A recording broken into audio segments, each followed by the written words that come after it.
Hello everyone, welcome to after job YouTube channel. Friends, देखिए आप सभी के लिए बैंक ऑफ बड़ौदा के अंदर वैकेंसीज आई हुई हैं जो कि फ्रेशर्स हैं। देखिए यहाँ पर बिना एक्सपीरियंस की वैकेंसीज आई हुई हैं। दोस्तों देखो, अगर आप फ्रेशर हो, आपने आज तक कभी भी जॉब नहीं करी है या आपको बैंक जॉब्स के बारे में नहीं पता है और आप ये चाहते हैं कि हमें बैंक में जॉब मिल जाए, तो फ्रेंड्स आप सभी के लिए यहाँ पर गुड न्यूज़ है, क्योंकि बैंक ऑफ बड़ौदा ने आप सभी के लिए लगभग 4000 पदों पर यहाँ पर फ्रेशर्स के लिए वैकेंसी निकाली है। अब देखिए दोस्तों, अगर आप भी बैंक जॉब्स में इंटरेस्टेड है, बैंक में नौकरी करना चाहते हैं, तो आपके लिए ये बड़ी ही अच्छी जॉब अपॉर्चुनिटीज़ हो सकती है, क्योंकि इसमें कोई भी एक्सपीरियंस आपसे ना ही मांगा गया है और ये स्पेशली दोस्तों फ्रेशर्स के लिए ही निकाली गई है। तो आज की इस वीडियो में मैं आपको इस वैकेंसी से रिलेटेड जितनी भी डिटेल्स है वो सारी देने वाला हूँ। यानी क्या आपका सिलेक्शन प्रोसेस रहेगा, एलिजिबिलिटी क्राइटेरिया क्या रहेगा, और बेसिकली यहाँ पर ये जो वैकेंसी निकाली गई है इसमें आपको सैलरी कितनी दी जाएगी, क्योंकि आप फ्रेशर हैं और फ्रेशर के लिए स्टार्टिंग सैलरी क्या हो सकती है वो भी इसमें हम बात करेंगे। तो देखिए दोस्तों, यहाँ पर जो आपके फॉर्म है वो इसकी लास्ट डेट जो दोस्तों रहने वाली है आपकी 11 मार्च 2025 रहेगी। यानी आपको जो अपना फॉर्म है वो 11 मार्च 2025 तक यहाँ पर अप्लाई कर लेना है। अब देखिए दोस्तों, कोई भी जो वैकेंसी होती है तो उससे पहले आपको पता है जब आपका सिलेक्शन होता है तो आपको वहाँ पर ट्रेनिंग दी जाती है। तो बेसिकली जो ये फॉर्म आए हुए हैं ना, आपको ट्रेनिंग के लिए ही आए हुए हैं, जिसको आप लोग अप्रेंटिसशिप भी कह सकते हैं। अब देखिए यहाँ पर अगर आपको एक्सपीरियंस नहीं है और आप बैंक में जॉब करना चाहते हैं तो डायरेक्टली आप जॉब नहीं कर सकते। सबसे पहले तो आपको चीज़ों को सीखना होगा कि बैंक में किन रोल पर वर्क किया जाता है, तो वो सारा ही प्रोसेस इसके अंदर आपका रहने वाला है। ठीक है, अब देखिए बात करते हैं योग्यता क्या है, एलिजिबिलिटी क्राइटेरिया क्या है। तो इसके लिए तो एज लिमिट रखी गई है, वो मिनिमम 20 ईयर्स है और मैक्सिमम 28 है। यानी आपकी जो एज है वो 20 साल से 28 साल के बीच में होनी चाहिए, या 20 साल या 28 साल होनी चाहिए। एजुकेशनल क्वालिफिकेशन की बात करें, अगर दोस्तों आप ग्रेजुएट हैं, आपने कहीं से भी ग्रेजुएशन कर रखी है ना, तो आप इसके लिए दोस्तों एलिजिबल रहेंगे। उसके बाद ड्यूरिंग ऑफ ट्रेनिंग की बात करें तो लगभग यहाँ पर आपको 12 मंथ के लिए जॉब ट्रेनिंग दी जाएगी जो कि फ्रेशर्स के लिए है। अब देखिए दोस्तों, इससे आपको काफ़ी अच्छा बेनिफिट होगा, क्योंकि देखो कोई भी जॉब हो या कोई भी कंपनी हो या कोई भी जगह हो, सबसे पहले तो आपके पास एक्सपीरियंस होना चाहिए। अगर आपके पास एक्सपीरियंस नहीं है ना, तो फिर आपको क्या करना है, काम को सीखना पड़ता है ना। तो अगर आप ये 12 मंथ की जो ट्रेनिंग पीरियड है इसको कंप्लीट कर लेते हैं ना, तो उसके बाद में आपको एक अच्छी जॉब मिल जाएगी, जिसमें आपको काफ़ी हाई पेइंग जो सैलरी है वो भी मिलेगी। लेकिन आपको इसमें अप्लाई जरूर करना है, क्योंकि अगर आप फ्रेशर हो, आपने कभी भी जॉब नहीं करी, कहीं पर भी नहीं करी, तो आपको यहाँ पर ट्रेनिंग लेनी पड़ेगी। अगर दोस्तों देखिए, अगर आपने कहीं पर बैंक में जॉब कर भी रखी है तो कोई दिक्कत नहीं, आप अप्लाई कर लो और आपको यहाँ पर मौका मिल रहा है एक ट्रेनिंग करने का बैंक ऑफ बड़ौदा के साथ में। और जब आपकी ट्रेनिंग कंप्लीट हो जाती है तो फिर आपको यहाँ पर जॉब भी अच्छी मिल जाती है।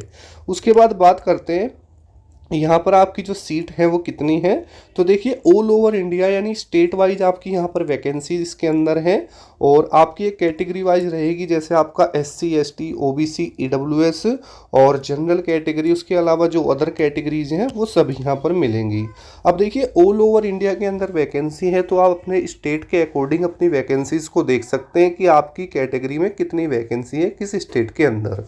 टोटल वैकेंसी यहाँ पर आपकी 4000 रहने वाली है, यानी 4000 कैंडिडेट्स को बैंक ऑफ बड़ौदा 1 साल की जो ये ट्रेनिंग पीरियड है वो देने वाला है, और उसके बाद आपको यहाँ पर जॉब भी दी जाएगी। अब आपके मन में एक चीज़ होगी, क्या सर ये हमें जो 12th मंथ का जो ये आपका ट्रेनिंग पीरियड आप बता रहे हैं, तो क्या हमें सैलरी भी मिलेगी? तो जी हाँ दोस्तों, आपको इस दौरान सैलरी भी दी जाएगी, यानी एक तरीके से आपके यहाँ पर जॉब स्टार्ट हो जाती है। ठीक है, तो बात करेंगे कितनी सैलरी मिलेगी वो भी मैं आपको आगे बताऊंगा। उसके बाद में इस तरीके से डिस्ट्रिक्ट वगैरह है, सारी चीज़ें हैं, जैसे आपका जो नियरेस्ट है आप वहाँ देख सकते हैं। जैसे दोस्तों मैं एग्जांपल के लिए दिल्ली ले लेता हूँ, तो दिल्ली के अंदर 162 है, तो नई दिल्ली है और सेंट्रल दिल्ली है, नॉर्थ दिल्ली है, साउथ दिल्ली है, तो अलग अलग यहाँ पर रहेगी। ठीक है, उसके अकॉर्डिंग आप अप्लाई कर लेना जो आपकी लोकेशन है।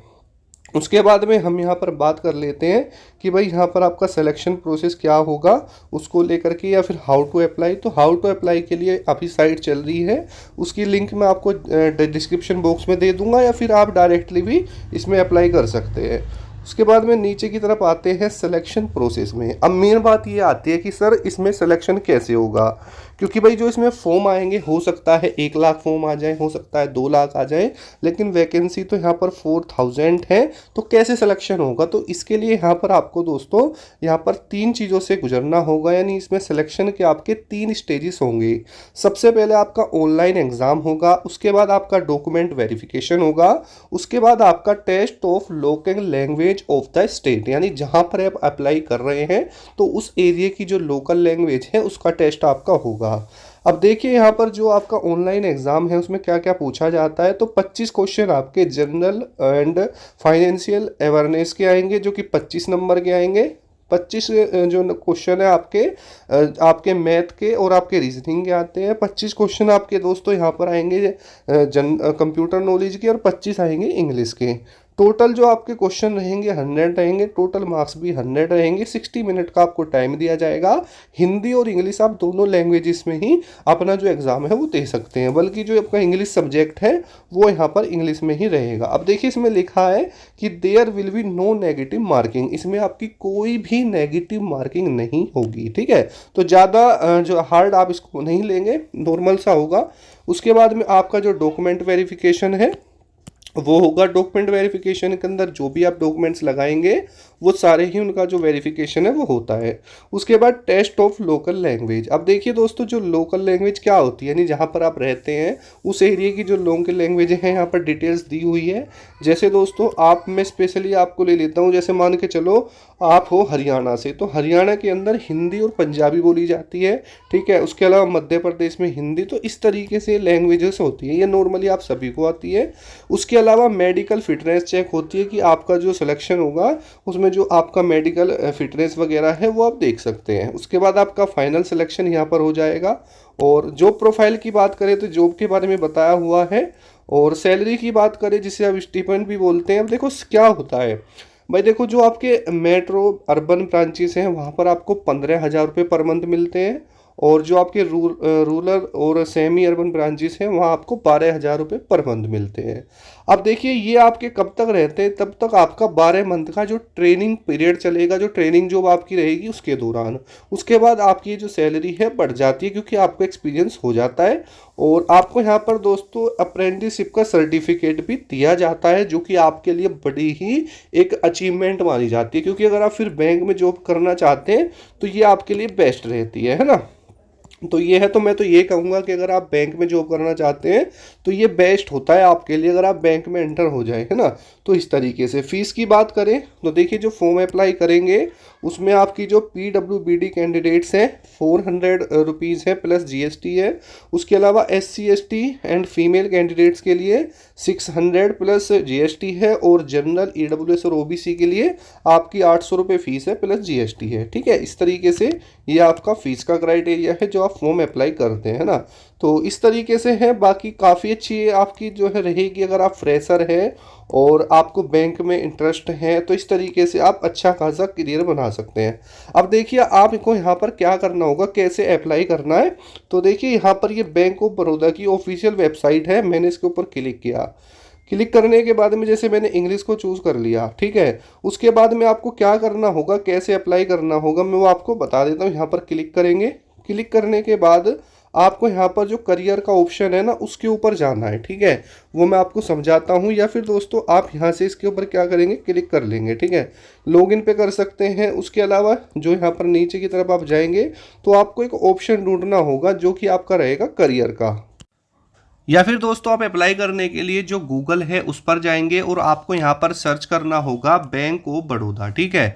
आपको क्या करना है, जैसे ही आप इसको लिख के सर्च करेंगे तो इस तरीके से आपके सामने इंटरफेस आ जाएगा। अब देखिए दोस्तों यहाँ पर आपको ऑप्शन दिखाई देता है करियर्स का, है ना।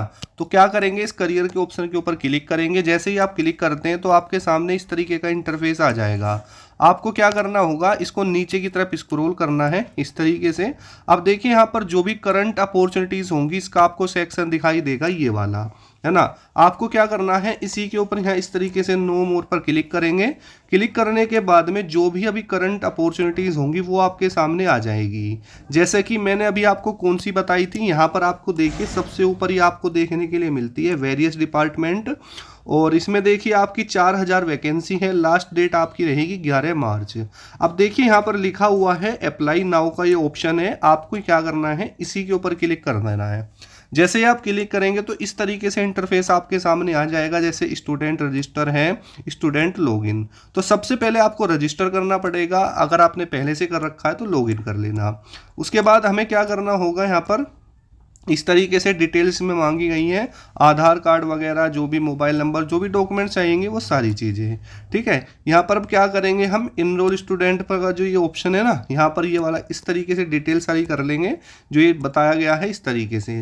तो यस करेंगे, यहाँ पर यह यस का ऑप्शन है। यस करने के बाद में अब देखिए यहाँ पर आपको जो डिटेल्स है भरनी स्टार्ट कर देनी है, और काफ़ी अच्छी वैकेंसी है, ठीक है। तो देखिए दोस्तों, यहाँ वाले ऑप्शन में आपको क्या करना है, अपनी ईमेल आईडी डालनी है, और यहाँ पर आपको क्या करना होगा, मोबाइल नंबर, और यहाँ पर कैप्चा और सेंड ओटीपी पर क्लिक करेंगे तो जो भी आप नंबर देंगे उस पर ओटीपी जाएगा, उसको वेरीफाई कर लेना और उसके बाद आगे करते हैं, ठीक है। अब देखिए दोस्तों, जो भी आपने ईमेल आईडी डाली थी या मोबाइल नंबर डाला था, दोनों पर ओटीपी जाएगा। जब आप उसको वेरीफाइड कर देंगे तो इस तरीके से आपके सामने इंटरफेस आ जाएगा। अब देखिए यहाँ पर क्या करेंगे, हम इसके ऊपर क्या करना है, have you undertaken any previous training as part of the apprenticeship program, तो इसको क्या करेंगे हम, नो, ठीक है। उसके बाद do you have any work experience of 1 year और मोर, अगर आपको कोई एक्सपीरियंस है तो यस कर लेना, नहीं तो नो कर लेना। उसके बाद have you passed out through regular, part time या डिस्टेंस, यानी जो आपने जो है ग्रेजुएशन करी है कैसे करी है, अगर आपने रेगुलर करी है तो रेगुलर कर लेना। उसके बाद में दोस्तों आपको यहाँ पर अपना जो नेम है वो फिल करना है जो कि आपके आधार कार्ड पे होगा। डेट ऑफ बर्थ वही करना है जो आपके आधार कार्ड पे होगी। उसके बाद यहाँ पर आपको जेंडर सेलेक्ट करना है, कैटेगरी में जो भी आप हो, ठीक है, कैटेगरी के अकॉर्डिंग अदर कर लेना है, जो भी आपकी रहेगी उसको कर लेना। उसके बाद में आपको यहाँ पर दोस्तों आपका आधार कार्ड नंबर, यहाँ पर अपना जो आधार कार्ड का फोटो है वो है ना, उस तरीके से यहाँ पर लिखा है state to which institute belong, ठीक है। तो जहाँ से भी आप बिलोंग करते हो, जिस भी स्टेट से, वो कर लेना। उसके बाद डिस्ट्रिक्ट को सिलेक्ट कर लेना, यानी जिस भी डिस्ट्रिक्ट से आप हो, ठीक है, इस तरीके से, जैसे मैं एग्जांपल के लिए कर रहा हूँ। उसके बाद लिखा हुआ है एजुकेशन टाइप पास आउट, यानी आप जो है कब पास आउट हुए थे वो आपको यहाँ पर लिखना होगा, ठीक है, इस तरीके से, किससे उससे क्या हुआ है आपने, जैसे है ना, तो जो भी आपने क्या हुआ है उस तरीके से कर लेना है। फिर जैसे मैंने इसको सिलेक्ट कर लिया, ठीक है, और जो है इसको यस कर लेंगे इस तरीके से। कोर्स नेम कर लेंगे, जैसे मैंने आर्ट्स कर लिया इस तरीके से, है ना। तो इस तरीके से करते करते, तो इस तरीके से आपको सारी जो डिटेल्स है वो फिल करने के बाद में इसको सबमिट कर देना। उसके बाद आप नेक्स्ट स्टेप पे चले जाएंगे। तो इस तरीके से आपको अपना फॉर्म भर लेना है। उम्मीद करता हूँ कि आपको सारी चीज़ें अच्छे से समझ में आ गई होंगी। दोस्तों, मैं आपसे एक रिक्वेस्ट करूँगा, अगर आप भी बैंक में जॉब पाना चाहते हैं ना, और आप सिर्फ ग्रेजुएट हैं, तो ये एकमात्र ऐसा तरीका है जिससे आप अच्छी खासी सैलरी पे जा सकते हैं, क्योंकि स्टार्टिंग में तो आपको कोई 50,000 देगा नहीं। मैं आपको बता देता हूँ, अगर आपको कोई एक्सपीरियंस नहीं है या आपके पास कोई अदर सर्टिफिकेट नहीं है, टेक्निकल डिग्री नहीं है, तो फिर दिक्कत होगी। इससे अच्छा है कि आप इसमें फॉर्म भरो और 12th मंथ का जो ये आपका ट्रेनिंग जॉब है इसको कंप्लीट करो। आपके पास एक सर्टिफिकेट आ जाएगा और उसके बिहाफ पे आपको जॉब अच्छी दोस्तों मिल जाएगी। तो ठीक है, मिलते हैं नेक्स्ट वीडियो में। बाय बाय दोस्तों।